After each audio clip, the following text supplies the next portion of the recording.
Good morning. ప్రభువైన యేసుక్రీస్తు వారి పరిశుద్ధ నామములో అందరికీ శుభములు.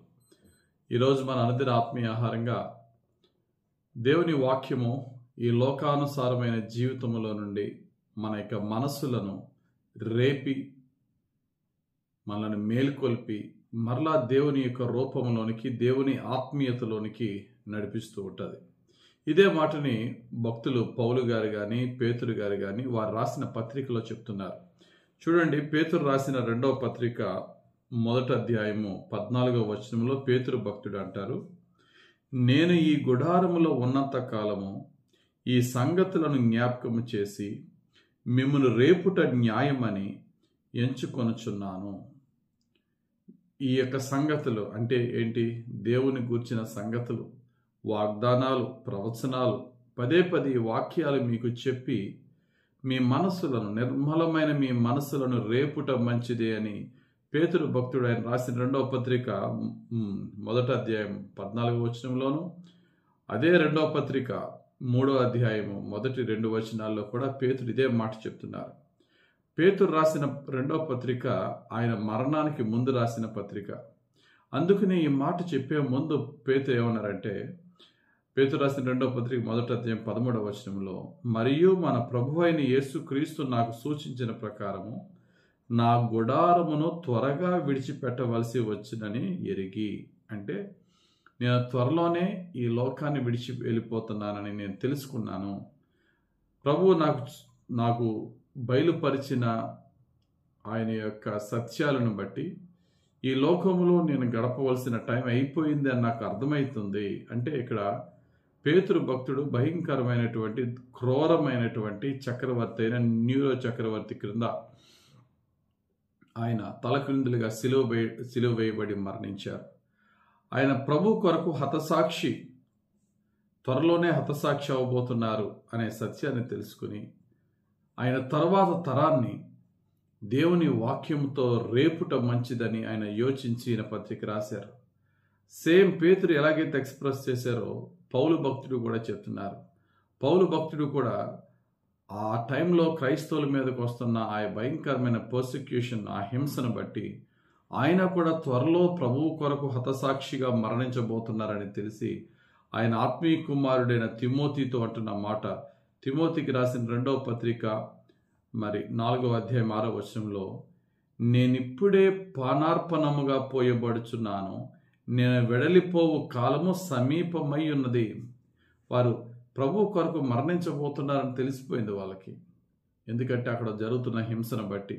అయినా వీరు వెనుదిరగలేదు, ఎక్కడా తగ్గలేదు. సేవలో సువార్తను ప్రకటిస్తూ ముందుకు సాగిపోతూనే ఉన్నారు.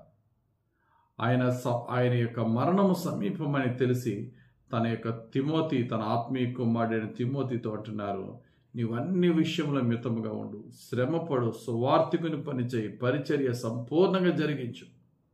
నేనైతే మంచి పోరాటం పోరాడి నా పరుగును కడముట్టించా, నీవు కూడా ఆ విధంగా చేయి.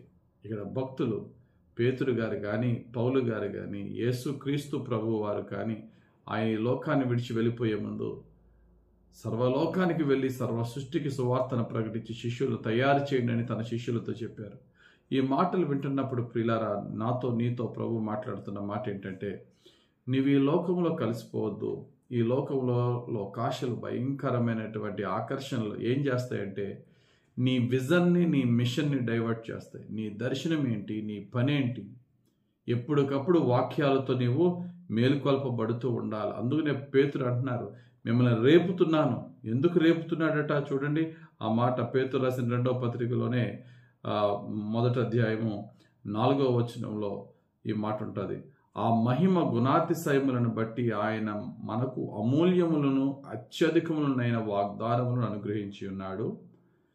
దురాశను అనుసరించుట వలన లోకమందున్న భ్రష్టత్వమును ఈ వాగ్దానం మూలముగా మీరు తప్పించుకొని దేవ స్వభావమునందు పాలివారగునట్లు వాటిని అనుగ్రహించెను. ఇక్కడ 2 మాటలు ఉన్నాయి.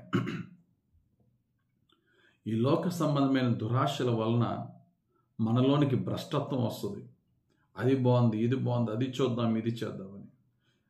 ఈ లోకం అంతా కూడా ఈ మాయల్లో మనం పడిపోయి ఆ దురాశల వల్ల మన హృదయము భ్రష్టమైపోద్దేమో, మన మనసు పొల్యూట్ అయిపోద్దేమో అని ఈ వాగ్దానాల ద్వారా మిమ్మలను మేలుకొలిపి దేవస్వరూపములోనికి, దేవుని స్వభావములోనికి మార్చాలని ఈ వాక్యాలు నేను మీకు పంపుతున్నానని పేతురు అంటున్నారు. అదే వాక్యాలు ఈరోజు మనం చదవటం వలన మనం అప్లై చేసుకుందాం. ప్రభువా, నేను కూడా ఈ వరల్డ్లీ ఎంటర్టైన్మెంట్ నేను చూసినప్పుడు నా మనసు కూడా లోకానుసారం అయిపోయి, నా పట్ల నీకున్న నీ దర్శనాన్ని నేను విడిచి పక్కత్రోవకు పట్టకుండా నీ వాక్యంతో నన్ను మేలుకొల్పు. నేను చదువుకునే విద్యార్థినైనా, ఉద్యోగినైనా, వ్యాపారినైనా, సేవకుడినైనా, మరి ఏ రంగంలో ఉన్నా నా దృష్టి నీ పరలోకము మీద, నీ నిత్యజీవం మీద, నా యొక్క తపన నీ రాజ్యమును, అయా నీ రాజ్యము కొరకు పనిచేయుటలో నీ ప్రేమను, నీ సత్యాన్ని, నేను ఏ వృత్తిలో ఉన్నా అనేకులకు నా జీవితం ద్వారా నేను చెప్తూ కొందరిని నీ సత్యములో నడిపించుటలో నన్ను నీవే వాడుకో. మరి ముఖ్యంగా ఇహలోక మాలిన్యం నన్ను అంటకుండా నీ వాక్యాలతో మేలుకొల్పు ప్రభు అని దేవుణ్ణి అడుగుదాం. మనం మన అనుదిన జీవితంలో ఎక్కడికి వెళ్ళినా, ఎవరి సహవాసంలో ఉన్నా యేసుక్రీస్తు సాక్షిగా బ్రతకటానికి ఆయన వాక్యాలు మనల్ని రేపి, మనల్ని మేలుకొల్పి, ఆయన ఆత్మతో పరిశుద్ధంగా జీవించులాగున మనము ఈ ఉదయకాల సమయమైన ప్రార్థనతో ఆయనకు అప్పగించుకుందాం. దేవుడి కొద్ది మాటలు మన జీవితంలో ఫలింపజేయను గాక. ఆమెన్. పరిశుద్ధుడా, ప్రేమ కలిగిన తండ్రి, ధ్యానించిన వాక్య ప్రకారంగా పేతురు భక్తుడు, పౌలు భక్తుడు, యేసయ్య మీరును ఈ లోకాన్ని విడిచి వెళ్లే ముందు అయా నీ శిష్యులను రేపి ఉన్నారు. ఈరోజు నీ వాక్యాల ద్వారా మమ్మను రేపి ఉన్నారు. ఎక్కడ దురాశలతో ఈ లోక భ్రష్టత్వం మాలోనికి వస్తుందేమో అని నీ వాక్యముతో మేము రేపబడుట, మేల్కొల్పబడుట యుక్తమని ఎంచి మమ్మల్ని మీ పాదాలకు అప్పగించుకొనిచున్నాం. ఈ దినమున యేసయ్య నీ కుడి హస్తమునే, నీ గాయపడిన హస్తం, నీ దక్షిణ హస్తమునే యేసయ్య మా మీద ఉంచి మమ్మల్ని రక్షించి, కాపాడి, క్షమించి, పరిశుద్ధపరిచి దీవించమని యేసు నామములో ప్రార్థించి వేడుకొనిచున్నాము తండ్రి. ఆమెన్. తండ్రి యొక్కయు, కుమారుని యొక్కయు, పరిశుద్ధాత్మ దేవుని అభిషేకము హెచ్చుగా మనపై దిగి వచ్చి మనల్ని రక్షించి దీవించును గాక. Amen. God bless you. Have a very blessed day.